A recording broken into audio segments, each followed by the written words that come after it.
Boa noite a todos. Vamos dar continuidade à leitura do livro A História da Igreja. Começaremos hoje no tópico O Rápido Progresso do Cristianismo. Sem dúvidas, as causas e meios foram divinos. Eles provam ser assim. O Espírito de Deus, que desceu em poder no dia de Pentecostes e que tinha tomado sua morada na igreja, e em cada cristão individualmente, é a verdadeira fonte de todo sucesso na pregação do Evangelho, na conversão das almas e no testemunho para Cristo contra o mal. Não por força nem por violência, mas sim pelo meu espírito, diz o Senhor. Zacarias 4:6. Além disso, o Senhor prometeu estar com seu povo o tempo todo. Ele diz, aspas, e eis que eu estou convosco todos os dias até a consumação dos séculos. Mateus 28:20. Mas nosso objetivo aqui é olhar para as coisas historicamente e não apenas com segurança da fé. Algum comentário? Eu posso dar sequência?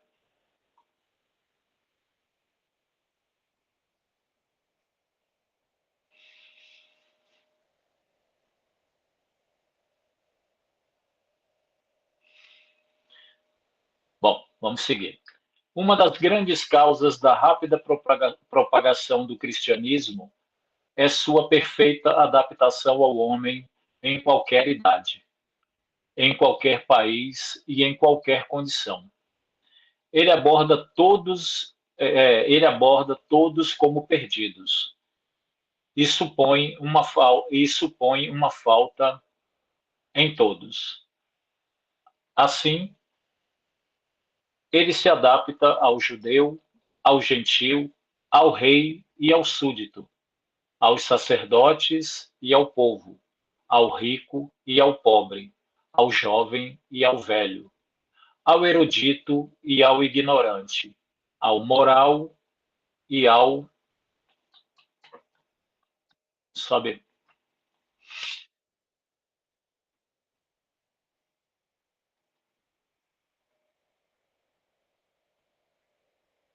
Bom, ao moral e ao devasso. É a religião de Deus para o coração. E ali afirma sua soberania e a sua apenas. Ele se anuncia como o poder de Deus para a salvação de todo aquele que crê. Romanos 1:16.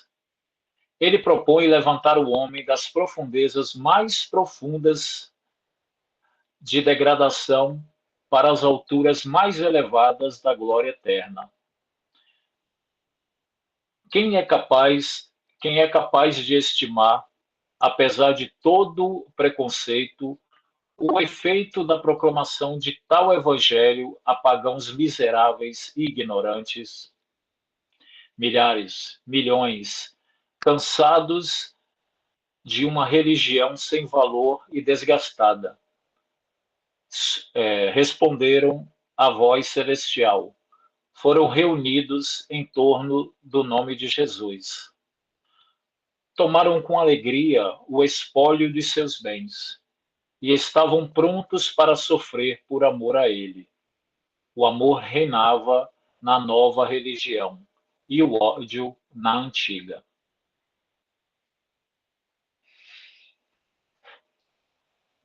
Até aqui algum comentário, irmãos?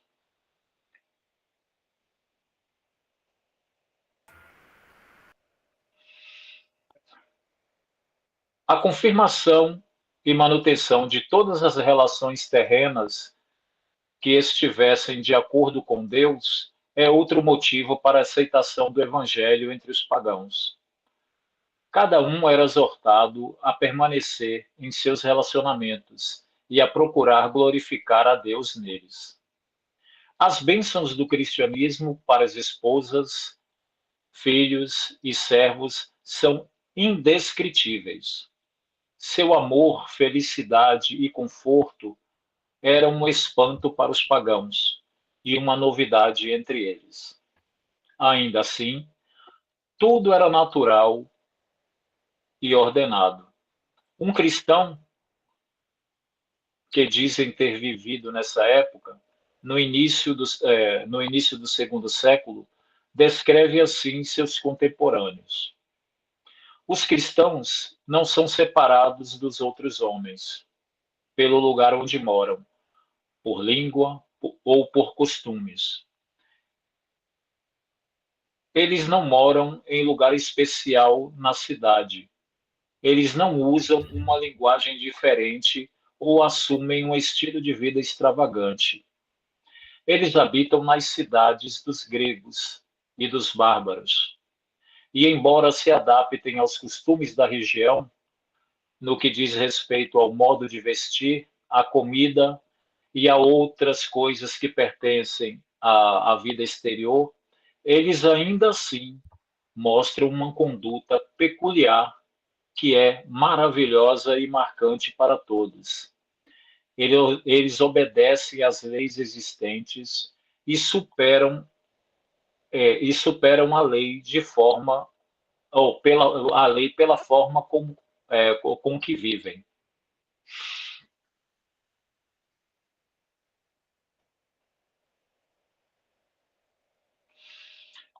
As vidas irrepreensíveis dos cristãos, a pureza divina de suas doutrinas, sua paciência, alegre resistência a sofrimentos piores que a morte, assim assim como assim como assim como a própria morte, seu desprezo por qualquer objeto de ambição comum, sua ousadia na fé a ponto de correr em risco de vida, crédito e propriedades, estes eram os principais recursos na vida, na rápida disseminação do cristianismo, pois quem, diz Tertuliano, ao observar tais coisas, não é impedido de investigar a causa? E quem, tendo investigado, não abraça o cristianismo, e tendo abraçado, não tem desejo de sofrer por isso? Estas poucas indicações permitirão ao leitor formar um juízo mais definitivo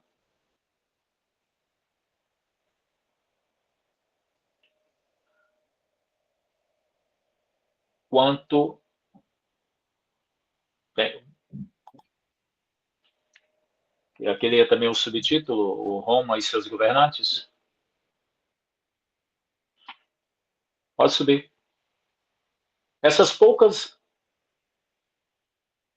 Quanto ao que, por um lado, tendia a impedir e o que, por outro lado, tendia a promover o progresso do Evangelho de Cristo. Nada pode ser mais interessante para a mente cristã que o estudo dessa grande e gloriosa obra.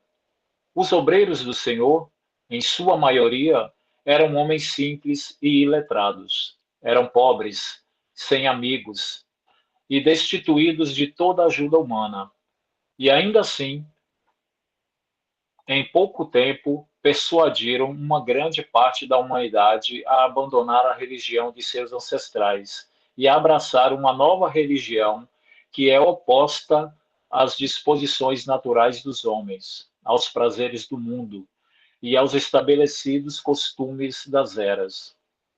Quem poderia questionar o poder que vinha de dentro do cristianismo, tendo tais fatos exteriores diante de si? Certamente foi o Espírito de Deus que revestiu de poder as palavras daqueles primeiros pregadores. Certamente a força deles nas mentes dos homens era divina. Uma mudança completa foi produzida. Foram nascidos de novo. criados de novo em Cristo Jesus. Em menos de 100 anos, a partir do dia de Pentecostes, o Evangelho tinha penetrado na maioria das províncias do Império Romano e foi largamente difundido em muitos delas. Em nosso breve resumo da vida de Paulo e na tabela cronológica de suas missões, traçamos o primeiro plantio de muitas igrejas e a propagação da verdade em muitas regiões. Nas grandes cidades centrais, tais como Antioquia, na Síria, Éfeso, na Ásia, Corinto, na Grécia, vimos o cristianismo bem estabelecido e espalhando suas ricas bênçãos entre as cidades e vilas vizinhas.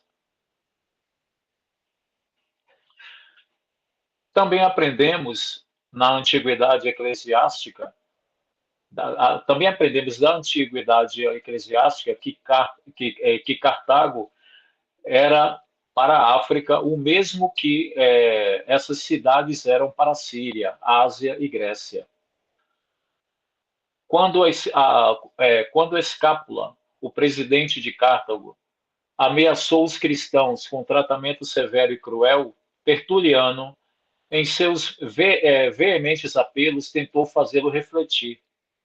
O que pretende fazer, diz ele, com tantos milhares de homens e mulheres de todas das idades e dignidades, por mais que livremente se ofereçam a si mesmos? Quantas fogueiras e espadas ainda serão necessárias que Cartago é capaz de sofrer se for dizimada por ti? Quando todos encontrarem ali seu parente mais próximo e vizinhos, verá, verá matronas e possivelmente homens de sua própria classe social e condição, e as pessoas mais importantes, também parentes ou amigos daqueles que são teus amigos mais próximos. Poupe-os, então, por isso, para o seu próprio bem, se não para o nosso.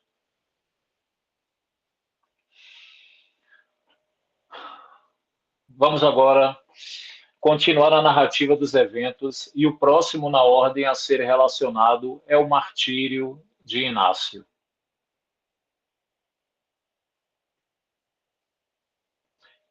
Algum irmão quer fazer alguma colocação sobre o que acabamos de ler?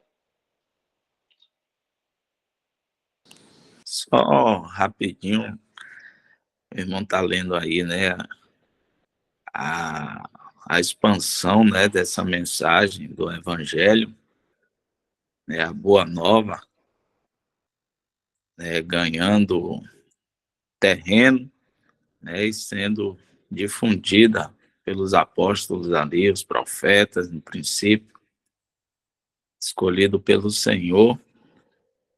E a gente lembra, né, me veio a memória aqui, né, de que o Senhor, né, fala para Pedro ali, após a revelação de Deus pelo apóstolo Pedro, né, que a porta do inferno não ia prevalecer, né, sobre a igreja dele, né. Ele anuncia que ele ia edificar a igreja e que a porta do inferno não ia prevalecer, né, contra a igreja. E a gente vê que depois o Senhor Jesus, em uma outra passagem, fala, né, orando, né, pelos apóstolos, né, dizendo a eles também que eles estariam no mundo, mas que não seria do mundo, que o mundo era inimigo, né, dele e também seria nosso inimigo, né, por conta de Cristo, do nome do Senhor Jesus e da palavra, né, pregada, que anuncia o nosso Senhor Jesus, que é essa boa nova, que é o Evangelho, né, e eu lembro, né, e está me vendo aqui na memória, que há pouco tempo, né, teve uma inauguração, né, de um grande evento, e fizeram, né, uma chacota, né, com um dos quadros, né, que representa o cristianismo, né, em si, um evento cristão, e a gente viu muita gente se incomodando, né, se incomodando, indo para a internet para falar e tudo, e, e a gente não deve, né, irmãos, o que eu queria dizer, né, eu queria trazer aqui, né, que a gente não deve, né, esperar, né, a afeição do mundo para com essa palavra, para com o nosso Senhor Jesus Cristo, né? É, o Evangelho, né, a palavra de Deus, o Jesus, ele vai ser sempre rejeitado pelo mundo, né? A gente tem que se preocupar em pregar o Evangelho, em continuar essa obra que o Senhor, né, iniciou lá há mais ou menos 2000 anos atrás, né, e comissionou os discípulos, né, depois veio os profetas, aqueles que iam crendo nessa verdade, né, já preparados pelo Senhor, já escolhidos, né, nós somos escolhidos desde antes da fundação do mundo, então o Senhor prepara, né, o terreno, o coração para receber essa semente. E aí nós recebemos, né, a fé, somos vivificados, recebemos a fé, cremos nesse evangelho e aí continuamos a propagá-lo, né, a pregá-lo para aqueles que o Senhor também está preparando. Então o mundo vai ser sempre inimigo, né, dessa mensagem, vai ser sempre inimigo do evangelho, mas o Senhor, ele está cuidando de tudo, né? A gente deve pensar que o Senhor disse que as portas dos infernos não prevaleciam contra ela. Então, a gente não deve preocupar em estar defendendo, em estar brigando. A gente deve se preocupar em estar pregando o evangelho, estar espalhando essa mensagem, anunciando a salvação por meio desse bendito Salvador, que é Jesus Cristo de Nazaré. A gente, só para basear, né, em Atos, se não me engano, Atos, deixa eu olhar aqui, acho que Atos 5, irmão, se puder botar aí.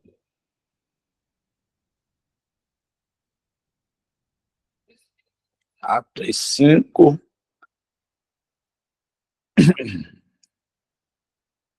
35, a partir do 35,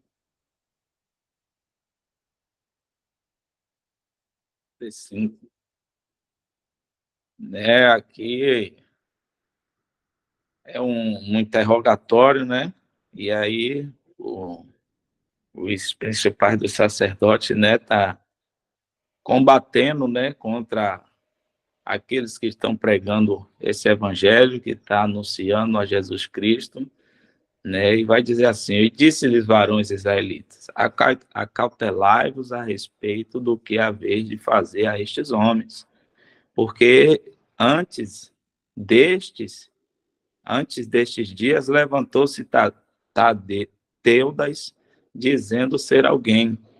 A este se ajuntou um número de uns 400 homens, o qual foi morto, e todos os que lhe deram ouvidos foram dispersos e reduzidos a nada.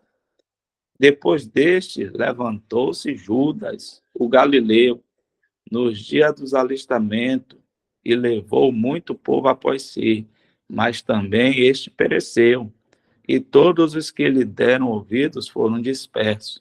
E agora digo-vos: dai de mão a estes homens e deixai-os, porque se este conselho ou esta obra é de homem, se desfará, mas se é de Deus, não podereis desfazê-la, porque não aconteça a seres também achados combatendo contra Deus.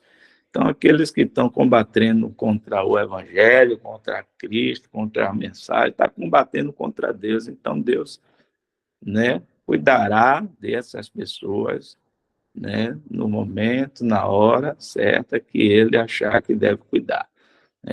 A gente tem que cuidar de espalhar essa mensagem, espalhar o evangelho, a boa nova, para que as pessoas creiam e reconheçam o Senhor Jesus como o Senhor e Salvador da vida.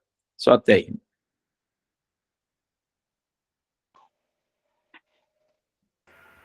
Bom, Irmãos, também gostaria de... pois não, pois não. Algum irmão ia falar? é interessante quando nós, é interessante quando nós, vendo aqui o nosso amado irmão falando, né, e nós vemos acerca da ascensão, né, do Evangelho de Cristo, desde lá, né, em Mateus 28:20, né, fala o próprio Senhor Jesus, né, e falando: eis que eu estou convosco todos os dias até a consumação dos séculos, né? É um encorajamento grande que nós temos acerca do Evangelho de Cristo Jesus. E o autor do artigo, ele até citou acerca de Romanos 1, quando nós vemos lá 16 de Paulo, ele falou, né, que pois não me envergonho do Evangelho, porque é poder de Deus para a salvação de todo aquele que crê. Então, essa obra, como o irmão que antes de mim falou, a obra não era de Paulo, a obra não era de Pedro, a obra não era de Moisés, não era de ninguém. A obra é do Senhor Jesus Cristo. Então, a ousadia que Paulo teve para falar isso, porque o evangelho é poder de Deus, porque de fato, ele ter falado isso lá no primeiro século, isso não foi invenção do homem.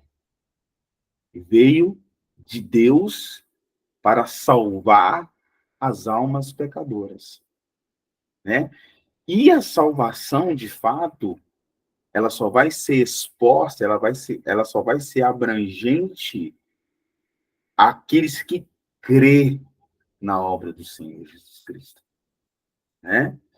Porque não é um sistema de justificação por obras de lei, né? Mas Paulo, ele apresenta em Romanos, ele representa de uma forma bem simples, que é por intermédio da fé. A lei não salvou um pecador, mas a salvação em Cristo, ela salva o pecador. Então, é muito interessante quando nós vemos a graça do Senhor sendo manifestada, porque Paulo, ele foi porque ele falou lá até em Timóteo que o evangelho de Paulo, não porque o evangelho era de Paulo, mas era em Cristo Jesus que Paulo anunciava, né? E Paulo, quando ele era Saulo, ele teve uma experiência notória com o Senhor Jesus Cristo, né? Lá em Atos, salvo engano, 9, quando ele falou, né? O próprio Jesus falando: Saulo, Saulo, por que tu me persegues? Né? Porque Saulo, ele perseguia o povo de Deus, porém ele não estava perseguindo o povo. Mas aí o que Jesus responde para ele? Assim: eu sou Jesus a quem tu persegue. Então, a pessoa que se levanta contra os cristãos, seja desde lá no período século até hoje, no século 21 que nós estamos, e até quando o Senhor Jesus Cristo voltar, essas pessoas estão perseguindo a pessoa de Cristo. Mas mesmo assim, o evangelho do Senhor Jesus Cristo tem sido anunciado, tem sido pregado, e nós temos que dar graças ao Senhor por esse privilégio que nós temos de desfrutar da salvação que o Senhor Jesus ele nos deu, né? Não obras que geram a salvação, mas a salvação em Cristo que geram essas obras, né? Então, é interessante quando nós vemos assim a ascensão do evangelho e que nós possamos ter essa mente em Cristo. Porque só pegando parafraseando, é interessante, e o Senhor cuida dos seus. O Senhor, ele sempre tem o cuidado dos seus para que o evangelho dele possa ser disseminado.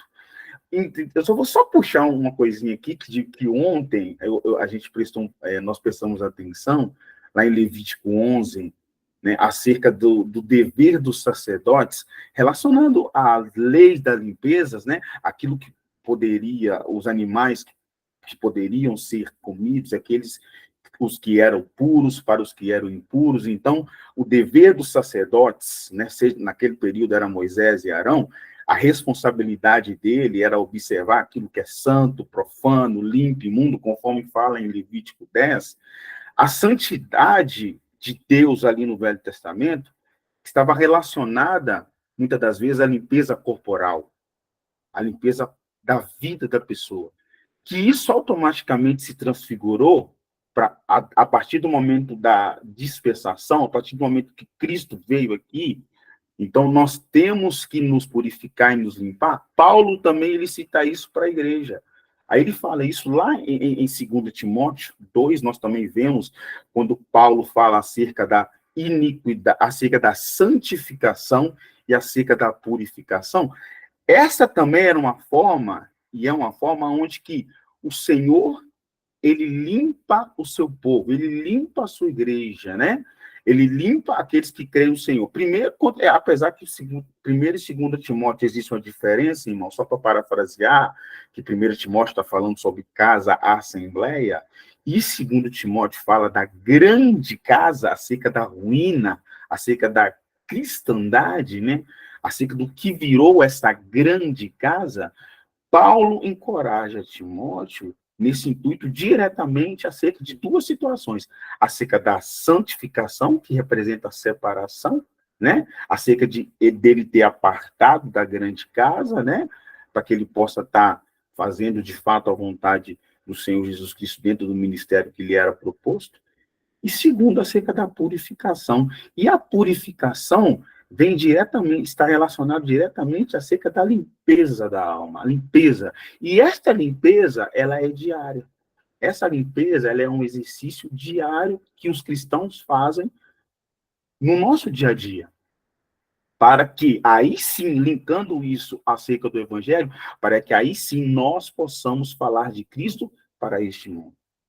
Então, quando nós vamos testemunhar de Cristo deste mundo, como sempre Paulo falou, falando de Cristo, anunciando o amor de Cristo, falando as boas novas de Cristo, é testemunhando de fato o que o Senhor Jesus Cristo propõe para essa humanidade. E o que o Senhor Jesus Cristo propõe? É a salvação. É crer nele no mundo pelo qual ele é rejeitado. Cristo, ele é rejeitado neste mundo. As pessoas não reconhecem o Senhor Jesus Cristo. Mas nós que cremos nesse evangelho, que é poder de Deus, como Paulo falou em Romanos 1,16, nós temos que anunciar. Porque a palavra de Deus, aí Paulo fala lá em 1 Coríntios, é loucura para aqueles que não a conhecem. Mas para que nós, agora está falando de nós, salvos, que cremos, ela é o quê? Poder de Deus. E temos que dar graças ao Senhor por isso, para que o nosso testemunho, o testemunho não da nossa vida, o testemunho de Cristo em nossas vidas, possa fazer a diferença nessa ruína que virou a cristandade pelo qual nós vivenciamos. Até aqui, irmãos. Antes de dar a sequência, irmãos, gostaria de ler um trecho que já foi lido e fazer uma observação. Pode deixar onde está, irmão, que eu estou acompanhando com o livro aqui. O trecho é o seguinte: os cristãos não são separados dos homens pelo lugar onde moram, pela língua ou por costumes. Eles não moram em um lugar especial na cidade. Eles não usam uma linguagem diferente ou assumem um estilo de vida extravagante. Eles habitam nas cidades dos gregos e dos bárbaros. Embora se adaptem aos costumes da região, no que diz respeito ao modo de vestir, à comida e outras coisas que pertencem à vida exterior, eles ainda assim mostram uma conduta peculiar, que é maravilhosa e marcante para todos. Eles obedecem às leis existentes e superam a lei pela forma com que vivem.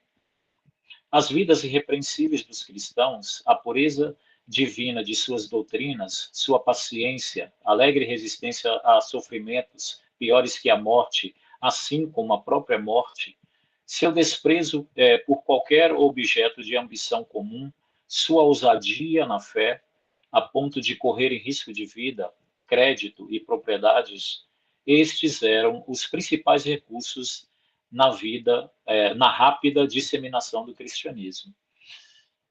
Aqui deixa claro, irmão, pelo menos é o que eu entendi, que essa passagem aqui, ou que esse trecho daqui fala, que nós cristãos não devemos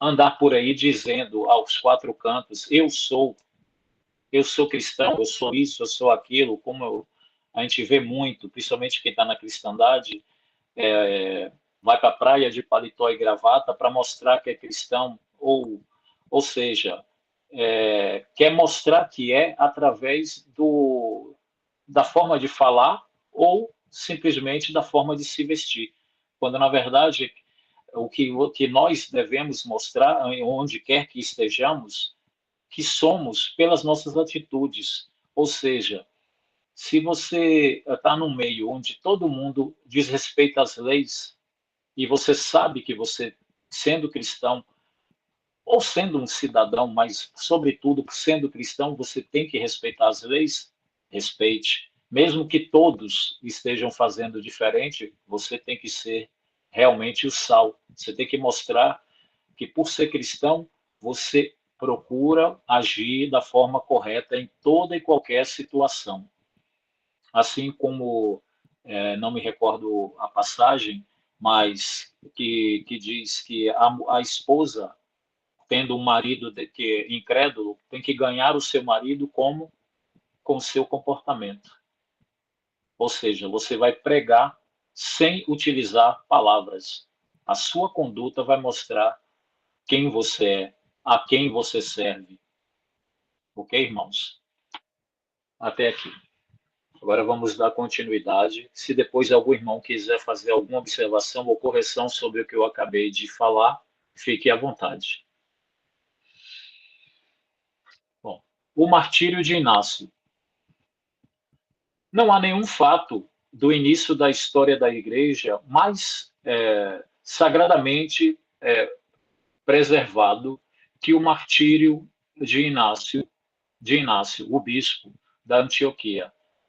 E não há narrativa mais celebrada que sua viagem, como prisioneiro em correntes, da Antioquia para Roma.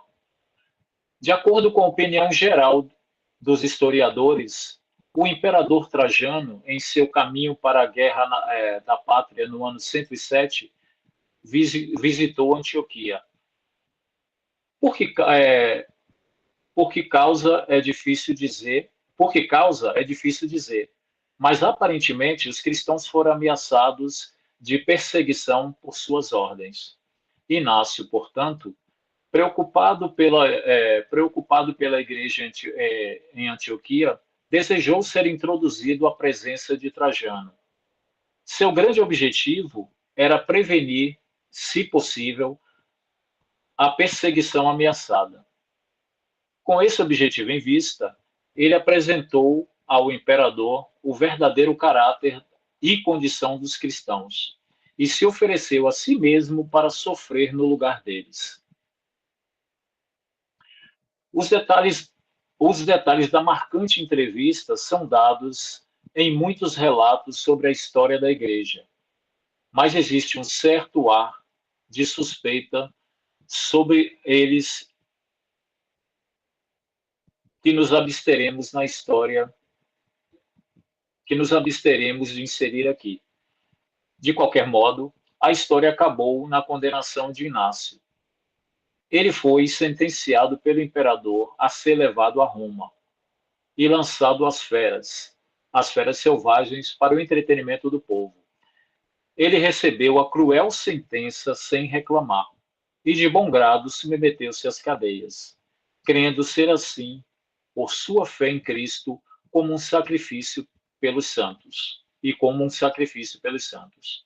Inácio estava agora sob a custódia de 10 soldados, que parecem ter ignorado sua idade, tratando-o com grande dureza. Ele tinha sido um bispo na Antioquia por quase 40 anos e, portanto, devia ser um homem idoso. Mas eles o levaram grosseiramente por uma longa viagem, tanto por mar quanto por terra, de modo a chegar a Roma antes dos jogos terminarem. Ele chegou no último dia do festival e foi logo levado para o anfiteatro, onde sofreu, de acordo com a sua sentença, à vista dos espectadores reunidos. E então, o cansado peregrino encontrou o descanso das fadigas de sua longa viagem no bendito repouso do paraíso de Deus.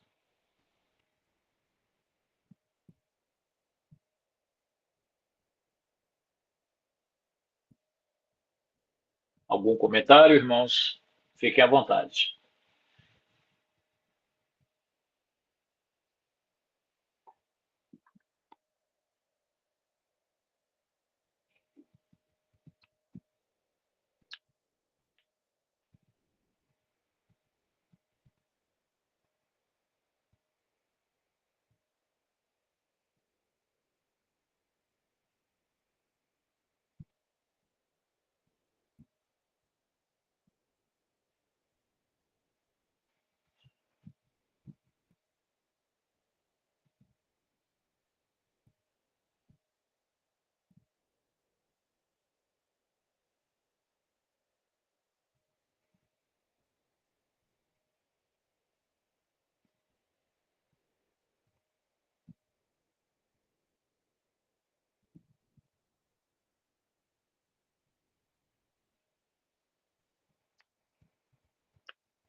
Antônio, não sei se você está falando, não está saindo sua voz, Não, não. Você vai ler a nota do tradutor ou vai passar?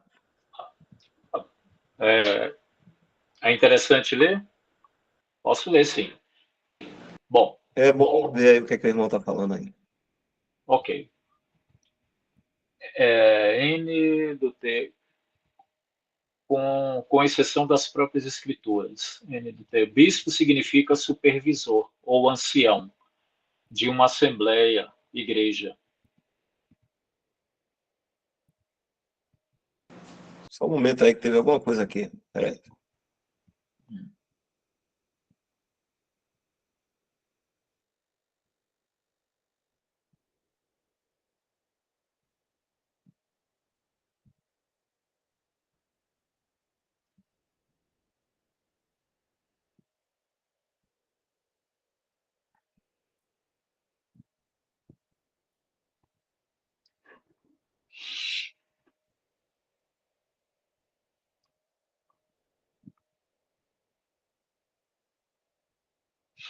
Bom, repetindo. Bispo significa supervisor ou ancião de uma assembleia, igreja local. Na palavra de Deus, o bispo ou ancião nunca aparece como um cargo eclesiástico assalariado, como inventaram homens no decorrer dos séculos, mas sim como simplesmente um ofício ou papel exercido em uma assembleia. Para saber mais, leia anciãos, presbíteros, bispos e guias. Na Ordem de Deus, a Ordem de Deus, blogspot.com.br, 2011, ou Anciãos e Presbíteros e Bispos e Guias. Existem anciãos hoje? A Ordem de Deus, blogspot.com.br. Existem anciões hoje? HTML.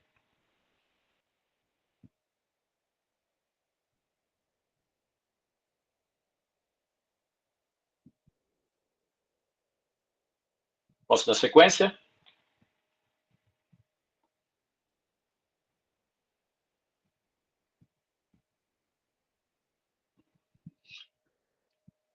Alguns têm perguntado o porquê de Inácio ter sido levado pelo longo caminho da Antioquia até Roma para sofrer o martírio.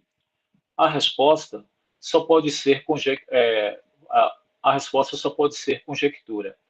Pode ter sido com a intenção de infundir é, de infu-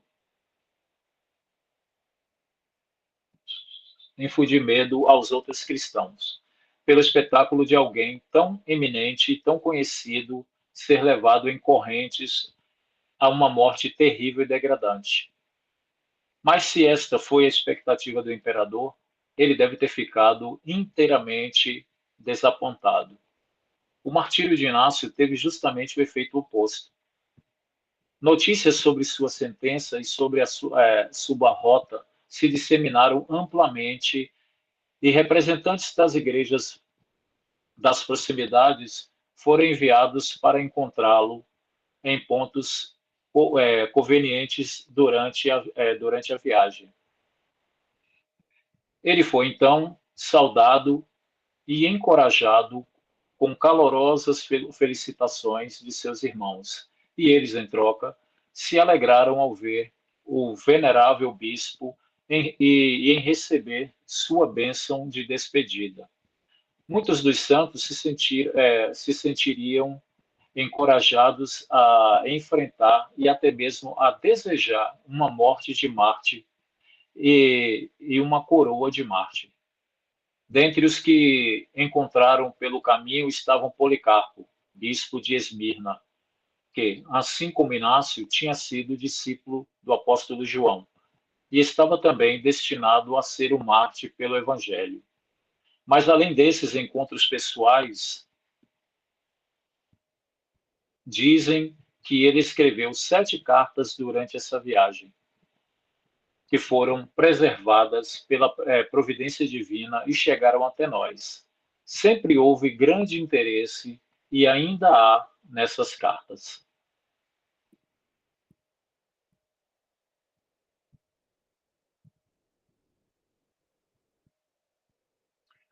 Os escritos dos pais e as escrituras sagradas.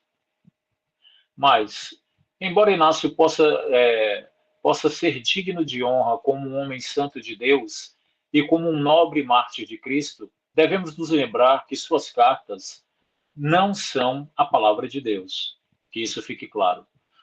Essas palavras são minhas. Elas podem nos interessar e nos instruir, mas não podem comandar nossa fé. Esta pode apenas se firmar no sólido firmamento, ou fundamento da palavra de Deus, e nunca no frágil solo da tradição.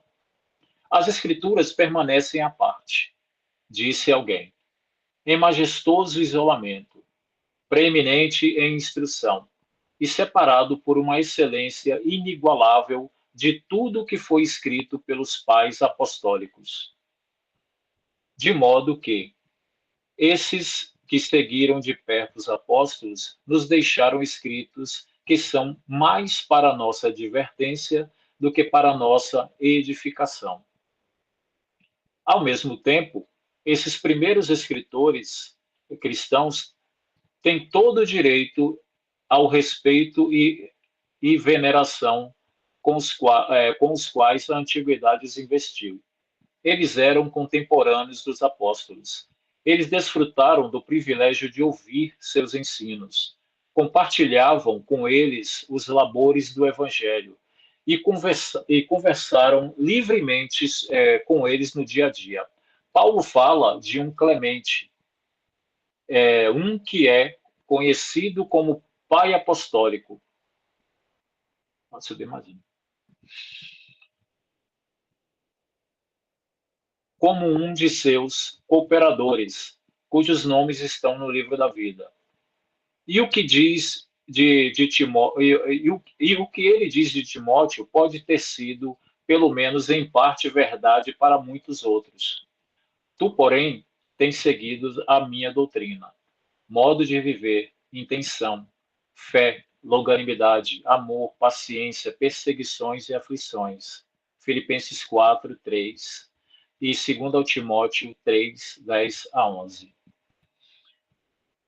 Desses que tinham tão alto privilégio, deveríamos naturalmente esperar sã doutrina apostólica, uma fiel repetição das verdades e instruções que foram entregues a eles pelos apóstolos inspirados.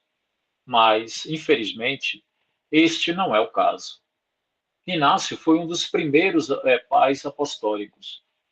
Ele se tornou bispo de Antioquia, a metrópole da Síria, por volta do ano 70. Ele era discípulo do apóstolo João e morreu apenas cerca de 7 anos após a morte de João.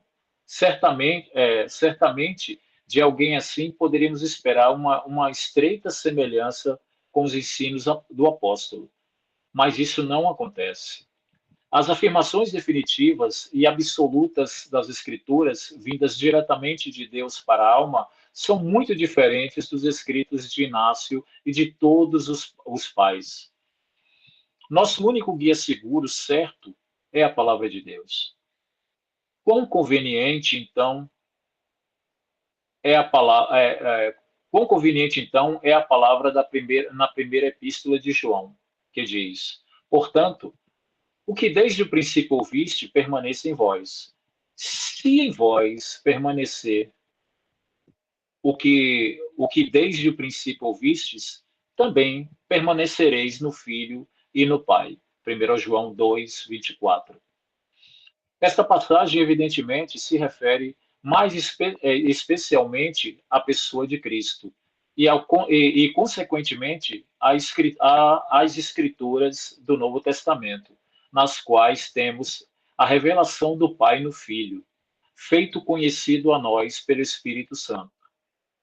Nas epístolas de Paulo, temos mais plenamente revelados os conselhos de Deus relacionados à igreja, a Israel e aos gentios, de modo que podemos ir mais longe do que os pais, para encontrar o verdadeiro fundamento da fé. Devemos voltar àquilo que existia desde o princípio. Nada tem autoridade divina direta para o crente além daquilo que era desde o princípio.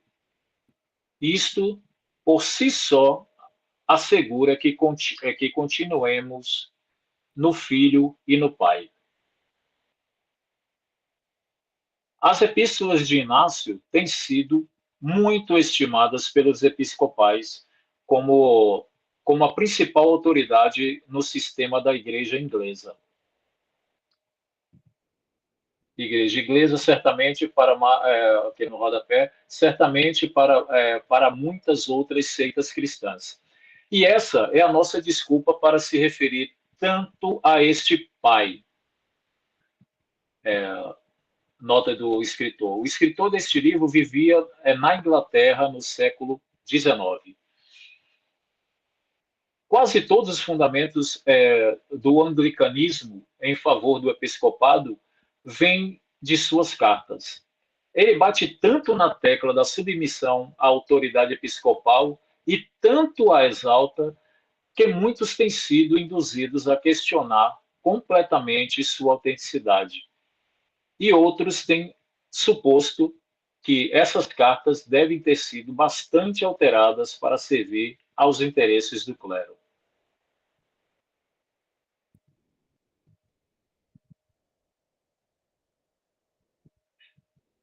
Eu já li a nota, viu?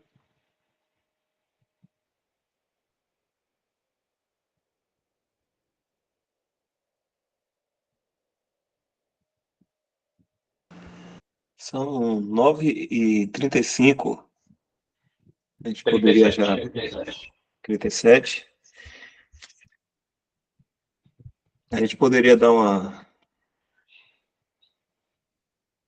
uma pausa aqui, né? E seguir na próxima.